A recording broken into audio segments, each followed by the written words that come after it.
Hello viewers, welcome to IT System Admin and Information Technology Learning tutorial channel for you. Today in this tutorial I am going to show you how to remove comment on Google Docs.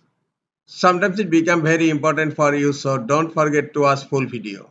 To remove comment on Google Docs, go to your Google Doc and open the document.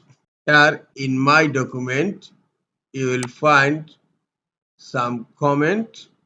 Look, here I have some comments here. To remove the comment, just click on the comment and look, the comment is for this selected area. And here you will find a three dot icon. Click on the three dot icon and just click on delete and click on delete again. Look, the comment has been deleted. If you want to delete another one, click on the comment and again click on the three dot icon and click on delete.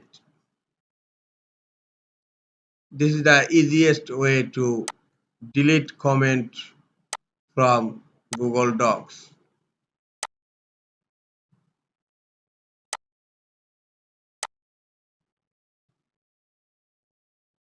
This is all for today. Hope this tutorial is helpful for you. Keep watching for next tutorial. Thank you very much.